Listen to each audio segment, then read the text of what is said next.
Hi, my name's Kelly, and last week I found out my own mother cut me out of my father's will, silently, years ago. She didn't scream, she didn't fight, she just signed and erased me. My brother? He called me dead weight. My sister said it was never yours anyway. But the worst part? They smiled through dinner, knowing I had nothing. So I smiled back and moved every cent before they even saw it coming. The envelope was heavier than I expected, cream-colored with my full name written in black ink, Kelly Ann Foster. No text message, no phone call, just that envelope, sitting in my mailbox like some relic from a time when formality still mattered. I turned it over twice before opening it. A quiet drizzle tapped the windshield of my rental car, mirroring the dull ache in my chest. Inside, a letter from the law office. You are requested to attend the reading of the last will and testament of Charles Foster. No time for pleasantries. No Dear Kelly. Just a date, a time, and a place. 1 week after my father's funeral, and no one had reached out, not even my mother. That silence clung to me, stuck like wet clothes on skin. I folded the letter and stared out at the gray Texas sky. I hadn't been home much these past years. New York kept me busy. Dad understood, at least, I thought he did. Mom, on the other hand, she hadn't looked me in the eye since the funeral. Something about that bothered me more than I wanted to admit. By the time I pulled into the lot behind Clary Pierce Law Offices, the rain had turned from drizzle to a steady rhythm. I walked into the building, heart tight, mind racing. The room they brought us into was all mahogany and intimidation. Dark leather chairs arranged around a long table, oil paintings of men who probably wore pocket watches and thought emotions were weaknesses. I nodded at Mr. Clary, our family's lawyer. His gray mustache twitched in acknowledgement. Sitting beside him was a young woman in glasses with a tablet, probably there to record every awkward pause and sigh. My mother sat at the far end, her posture perfect, her expression unreadable. She didn't even glance my way. My sister Lauren flicked her hair over her shoulder like she was walking into brunch, not a will reading. My brother David gave me a small nod. That was it. 3 envelopes lay on the table. I noticed it instantly. 3, not 4. Mr. Clary cleared his throat. Let's begin. He read through the legal preamble, his voice dry and practiced. Then he reached the part that mattered. To my beloved wife Meredith, I leave our family home and all personal effects therein. To my children, Lauren and David, I bequeath. My ears rang. He didn't say my name. I blinked. Once. Twice. Waiting. Nothing. I looked around. No one flinched. Lauren smirked, just barely. David stared at the table. Mom, stone-faced. No, that couldn't be right. Mr. Clary continued like it was business as usual. As per the directives clearly stated in his final version, dated 6 months ago. That's when it hit me. I'd been cut out. The will ended. Silence followed. Mr. Clary shuffled the pages, then looked up. This concludes the reading. I didn't move. No explanation, no apology. Just a legal fact dropped like a bomb, and no one blinked. They all stood up. My sister brushed past me without a word. David hesitated, then walked out. Mom stopped by the door. You weren't around, Kelly. This is how it is. And then she was gone. I walked out into the rain, numb. Each step from the law office to my car felt heavier than the last. My father, the man who used to call me kiddo and send me dumb jokes via email, had written me out of his will. I sat behind the wheel, unsure whether to scream or laugh. None came, only silence. I opened the glove box for a tissue and saw it. A small envelope, tucked beside the manual. Handwritten, unmistakable. To Kelly, if you're reading this, then I'm gone. My fingers shook as I opened it. His handwriting. Real. Familiar. I'm sorry, sweetheart. If you're reading this, I failed to protect you. They got taken out of my hands. I wanted to fight it, but your mother, the lawyers, it got messy. I needed more time. I hoped I'd have it. Look into the trust, the one I set up for you years ago. It's yours. No one can touch it. You have more power than they think. Love always, Dad. I read it twice. Then again. The warmth of his words fought the cold I'd felt moments before. But it wasn't enough to melt the hurt. Not yet. I stared at the parking lot, at the law firm, at the door they all had walked through without looking back. Let them think I didn't see this coming. Let them believe I was naive, clueless, broken.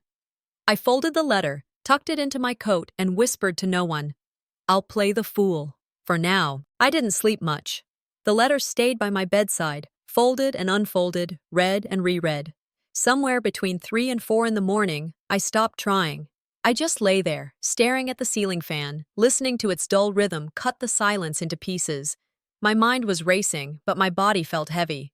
By sunrise, I was up. I showered, dressed in jeans and an old flannel. No makeup, no earrings. I looked like someone stopping by town on business, not like someone begging for scraps at the family table. I sat at the edge of the bed and read the letter one more time. You have more power than they think. That line pulsed in my head like a heartbeat. I didn't text Lauren. I didn't call Mom. Let them sit in their comfort. Let them wonder if I'd finally snapped or just disappeared. People expect silence from the blindsided. I'd let that expectation grow roots. Then I'd pull it out by the neck. It was almost noon when I pulled up to a nondescript office building on the north side of town. I'd driven past it a dozen times over the years without noticing. Nothing flashy. Just brass lettering on the glass door. Chapel Financial Holdings. Inside, the receptionist looked up. "You must be Kelly," she said with a warmth I hadn't heard in days. I nodded cautiously. "My father used to mention this place. I was wondering if there were any accounts or documents under my name." She paused. "One moment, please." She disappeared into a back room. I waited. 5 minutes. 10. Then a tall man in a navy suit appeared. He looked mid-50s, calm and very deliberate. "Ms. Foster," he said, "would you step into my office?" He closed the door behind me. "We don't usually handle walk-ins, but there is a file, restricted access. Title, Legacy Plan K, created by Charles Foster." I didn't breathe. He placed a thick folder on the desk. "We're authorized to disclose its contents only to you. One condition, you may not inform your mother or siblings for 7 calendar days. If you do, the plan dissolves." Inside that folder was more than paperwork. It was a message. My father had transferred $500 million, assets, properties, offshore accounts, into a trust in my name, untouched, hidden. I sat back. For a moment, everything in me went still. This wasn't anger. This was strategy. That night, I sat on my motel bed and stared at the ceiling again. Only this time, the fan wasn't spinning. I thought about a lunch I had with Dad 2 years ago in some forgotten roadside diner. He'd pushed his fries toward me and said, "Sometimes protection doesn't look like comfort. Sometimes it looks like distance." I'd smiled back then, not understanding. Now I did. I remembered how he refused to sign something in front of Mom that day. She was annoyed, brushed it off, but he stood firm. Quietly, without a word of explanation, he'd been setting the table for this moment. I checked my laptop, pulling up my siblings' public social media accounts. David had posted a picture of new hardwood floors being installed. Lauren tagged herself at a luxury spa outside Houston. Already celebrating. Already spending. They think I'm out. I opened a new document and began typing. Dates, accounts, transactions, people, a timeline. I wasn't going to lash out. I was going to document everything. Wait the full 7 days. Watch. Learn. I didn't want revenge. I wanted the truth. I wanted to stand in the center of the wreckage and know exactly who lit the match. By early evening, I was making tea when my phone buzzed. A text from Lauren. "Hey sis, we're doing a little family dinner tomorrow. Would love to have you there." I stared at the screen. That heart emoji made my stomach turn. After everything. Now they wanted a warm reunion. My first instinct was to delete the message, but then I thought, no, I'd go. Let them pour the wine. Let them toast their new fortunes. Let them believe the black sheep was just there to beg for crumbs. I'd show them what silence looks like when it's sharpened. The next evening, I parked down the street from the family house. The porch lights glowed, soft and golden. Laughter drifted out through the kitchen window. I stayed in the car a minute longer, hand resting on my purse. The letter from my father was inside, still unread by anyone else. I stepped out and closed the car door quietly behind me. Let's see what you're really celebrating. I stepped through the front door into laughter and soft light. Lucinda pressed a drink into my hand. "Peace offering," she said with a smile so thin I could see the blade underneath. I stood in the hallway long enough to let the tension wrap around me like fog. The room smelled like roasted chicken and roses. Music spilled from the kitchen. Two voices raised in a toast. My father's empty chair watched. My heart tightened. Dinner was set in the formal dining room. The table gleamed under the chandelier, silverware polished. My mother stood to raise her glass. "To new beginnings," she said, voice steady. I lifted mine, held it high, but every word she said sounded like someone erasing my name. Lauren spoke next, about her new job and her plans. David nodded, sharing photos of kitchen remodels. I tried to lean in. "Did Dad leave any final messages?" I asked. Lauren laughed politely. "Old paperwork," she said. Mom smiled, deflecting. I tasted blood in my tongue. Later, I placed my father's sealed envelope on the table. My hand shook, but I didn't retract. Silence stretched. Rowena's eyes flickered. At that moment, I unlocked my phone. I played the hidden tape. Dad's voice came through, clear, unedited. "Kelly, you are the sole trustee of the account I set aside," he said. My body jolted. Lucinda gasped under her breath. David's jaw clenched. The smugness around me dropped like masks falling. Lauren tried to laugh it off. "You weren't supposed to have that," Lucinda whispered. I closed my eyes, letting his words sink in. All my life they tried to shape me. Too soft, not enough edge. Tonight I felt something shift. My spine straightened. I wasn't someone's pity or someone's quiet secret. That voice, in my car, in the night all those years ago, whispered now loud, "I am not a leftover." Mom's reaction was calm, poisonous. She said, "If that's how Dad wanted it, so be it." But she framed it like betrayal was my fault. Like I had claimed something I didn't deserve. She looked away, as though she was casting blame in my direction. David flicked his wine. Lauren didn't speak. The room chilled. I gathered my napkin, rose from the table. Lucinda slipped something into my jacket pocket as I passed. I didn't stop. In my car, under the streetlight, I pulled the note out. Words scrawled, "You don't know what he really did. Be careful." The candlelight flickered soft across the china, warm amber tones against the polished oak. I paused at the threshold of the dining hall, watching shadows dance on the walls. My coat hung heavy on my shoulders from the earlier chill. I carried the weight of what I knew, Dad's secret, the trust, and every step felt both inevitable and painful. Mother's voice lifted, clear, in the midst of polite laughter. Rowena stood, raising her glass. To perseverance, to family, to legacy. She glanced around, not once meeting my eyes. I lifted mine too, but every toast she offered felt hollow, as though she spoke of a picture missing its subject. Harlan spoke next, words smooth. Carrying on what Father envisioned.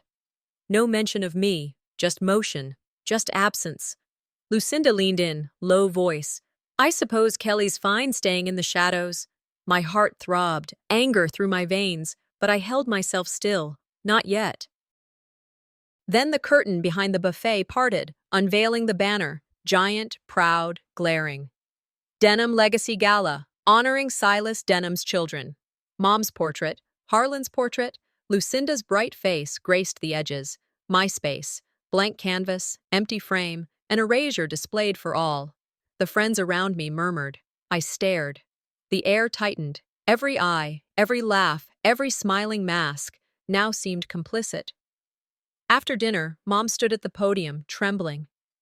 "Losing Silas broke us all. I know some feelings are hurt, some names were lost, but I hope time will heal."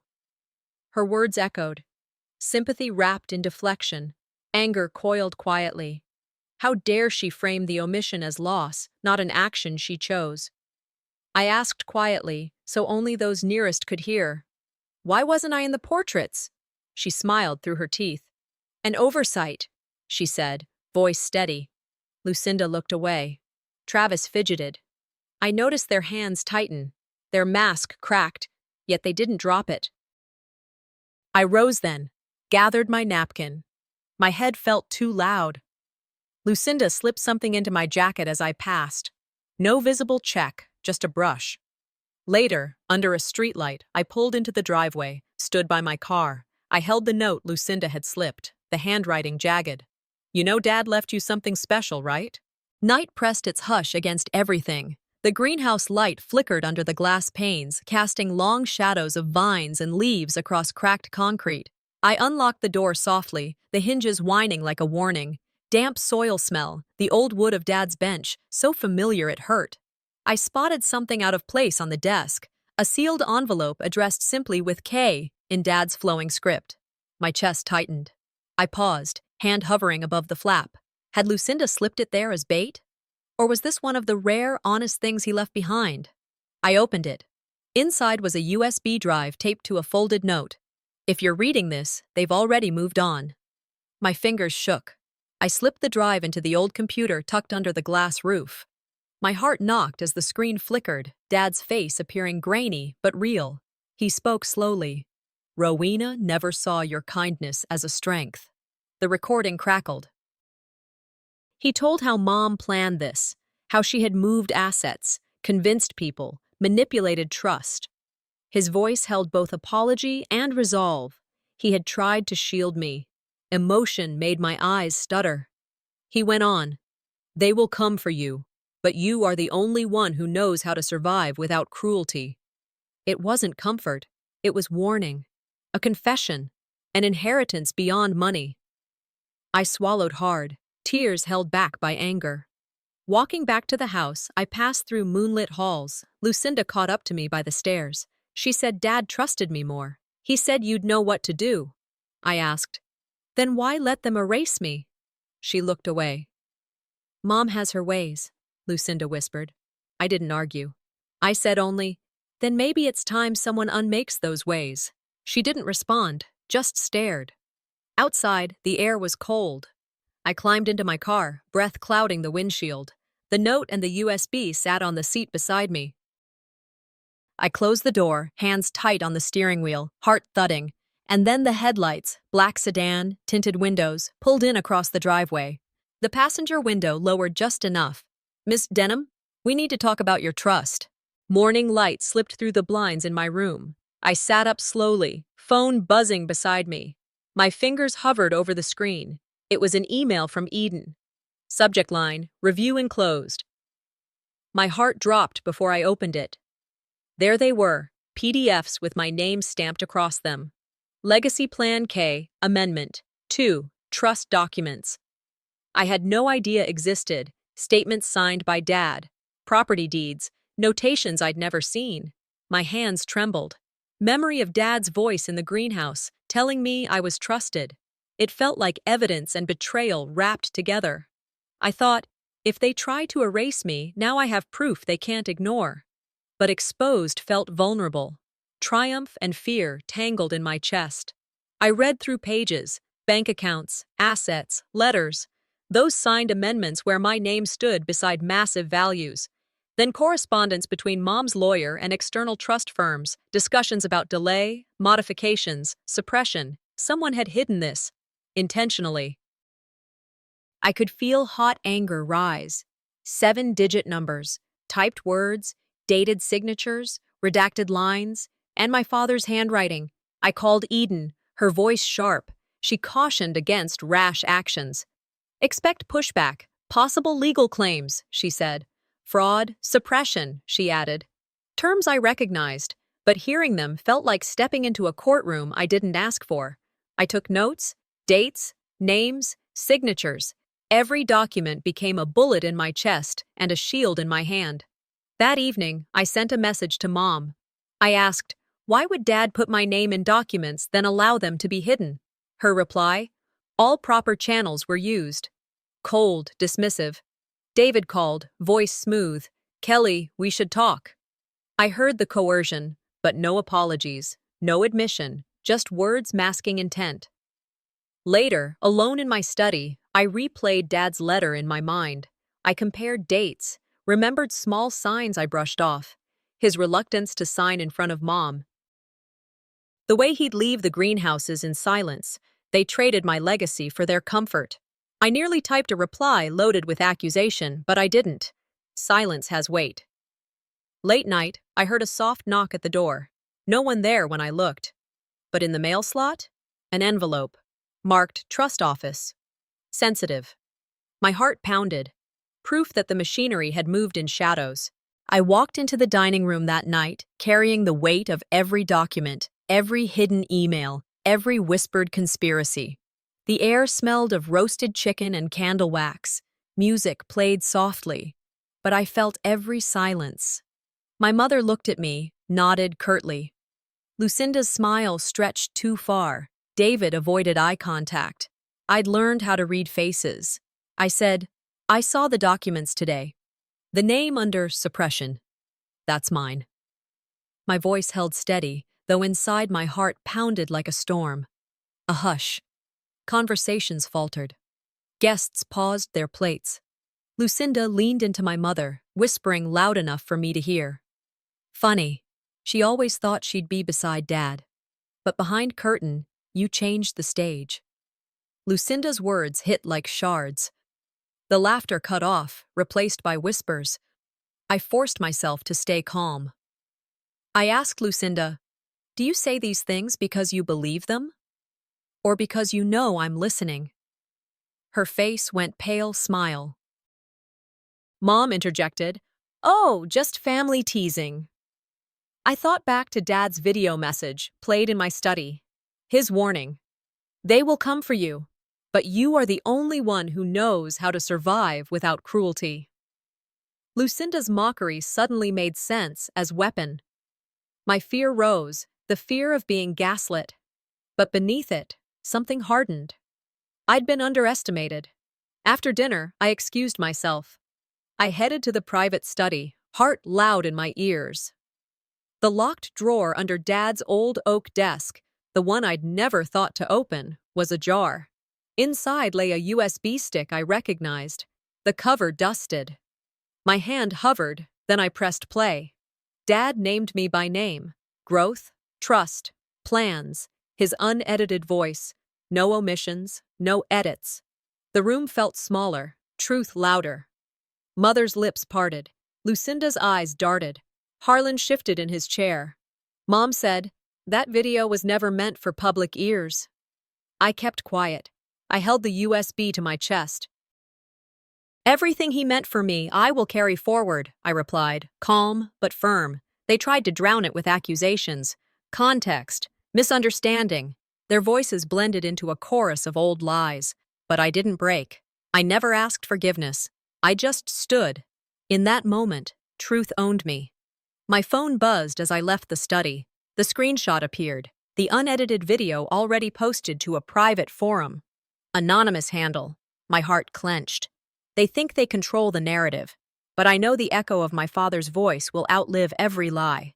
I arrived before sunrise at the courthouse, the air still damp, the sky pale. Holding my folder tight, my heart felt like a drum in my chest. Every souvenir from Dad, his voice, his small gifts, his letters, echoed in my mind. I stepped through the heavy doors, past reporters with cameras, past whispers I could already feel. Eden stood beside me. Jericho Voss was already inside, watching. The judge's bench loomed ahead. I reminded myself, this isn't just about me, it's about every erased name. Eden leaned forward when court opened. The cool light caught her eyes. She presented documents, trust papers, Dad's sealed video, letters no one expected. Rowena's counsel stood, interrupting. Out of order. Posthumous amendment. I clenched my fists under the bench. Eden showed the unedited video. Dad's voice, steady, naming me trustee. Photos of the gala banner, the handkerchief, the embroidered M. The room buzzed. Phones clicked. Murmurs rose. Nothing could be undone now. I stepped forward when Eden laid the last envelope from the greenhouse on the table. My voice echoed, "This is the last check you'll ever cash in my name." Dad's voice played over the recording beneath the courtroom hush. Mother's face burned, Harlan staggered, Lucinda's eyes flickered. In that moment, the silence of their erasure became public. Then came Mom's lawyer, procedural objections, claims about Dad's intentions being ambiguous, whispers of coercion. Mom took the stand. Her voice was soft, eyes glossy. "I believed I was preserving family legacy," she said. Lucinda leaned forward, implying I craved attention. I stayed quiet. I watched every flinch, every hesitation. I noted what was true and what was performative. Witnesses like Dr. Pierce confirmed what I already knew. Dad's statements, his trust in me. I felt vindicated. The courtroom wasn't cheering, but something had shifted. Eyes turned toward me. Faces softened. The truth was no longer something I carried alone. The judge leaned forward, gavel ready. "We will recess until 3 p.m. for the verdict." I felt hands shake, breath catch in my throat. Outside, the whispers followed me. Flashes of lights, messages on phones. I stepped into the sunlight, folder in hand, feeling both exposed and stronger than I ever thought possible. The courtroom door creaked as the judge stepped back in. Every movement slowed, the kind of silence that wraps around your chest and dares you to breathe. His voice, clear and final. "The court reinstates Kelly Monroe as the rightful trustee of the Monroe estate." No outburst, no applause, just breath held, and then slowly released. I turned slightly, saw my mother's face drain of color, Harlan slumping in his seat. The documents, the letters, the video, all of it now part of public record. Their years of manipulation undone in a handful of minutes. Outside, the chaos waited. Cameras clicked, microphones shoved close. Eden grabbed my arm gently. "We did it," she whispered. I nodded, but didn't smile. This wasn't victory. This was survival with clarity. On the courthouse steps, I said nothing at first. Then I looked straight into one camera and said, "When truth is buried, it grows roots." Reporters scribbled. Phones rose, but it wasn't for them. A young woman, maybe 20, approached me in tears. She said, "You spoke for daughters everywhere." Her voice cracked. Mine did too when I thanked her. Not just out of emotion, but out of understanding. This fight had stretched far beyond my own name. From across the street, I noticed Lucinda standing under a tree, arms folded. She didn't wave, didn't approach, just watched. Whether it was guilt or pride in her eyes, I couldn't tell. And then Harlan pushed through the crowd and walked straight past me. No glance, no muttered insult, just walked. For the first time, silence from him felt like defeat, not peace. Later that evening, I drove back to the estate alone. No security this time, no locked gates, just me, the gravel crunching under the tires, the same way it always had. The house loomed, quiet and hollow. I walked through the foyer, past the dining room, up the stairs. The memories came without effort. That time, Dad insisted on dragging in a too big Christmas tree, scraping the ceiling paint, the corner of the banister he never got around to fixing, the echo of his laugh in the den when I snuck up behind him with a water balloon. I lit the fireplace, not for heat, but for grounding, sat in his chair, pulled out his old engraved pocket watch. It still worked. That soft ticking was all it took. The tears came then, steady, not wild. I let them. By morning, I went to the greenhouse, placed Dad's final letter in a small frame on the bench we once sat on. Then, I walked to the giant oak at the edge of the property, the one he used to sit under, sometimes with me, sometimes alone. I tucked his pocket watch into the hollow where he used to hide peppermints for me when I was little. "You trusted me," I said, barely above a whisper. "I didn't let you down." My phone rang. It was Eden. The estate transition had been finalized. My name was official again. I asked her to do one more thing, start a legal foundation in Dad's name. For girls, I said, who don't have someone fighting for them. They deserve a net to fall into when family turns cruel. She paused, then said, "You're not just closing this chapter, Kelly. You're rewriting the book." The months that followed were quiet by choice. I moved into a smaller home on the west side of town. Nothing fancy, just peace and a porch. I picked up part-time teaching at a community college, estate law. Felt right. Dad's photo sits on my desk. Beside it, a plaque I had made. Justice isn't inherited, it's earned. Sometimes Mom sends letters, updates, weather, news. Never says sorry. I write back on occasion. I sign them, Kelly. Nothing more. Lucinda and I meet for brunch now and then. She talks about her kids. I talk about court cases. We don't talk about the past. And honestly, the silence between us finally feels like progress, not avoidance. Last week, I walked out to the oak tree again, sat quietly, watched the sun stretch over the horizon. The grass was high, the hollow untouched. I didn't say goodbye. I said thank you.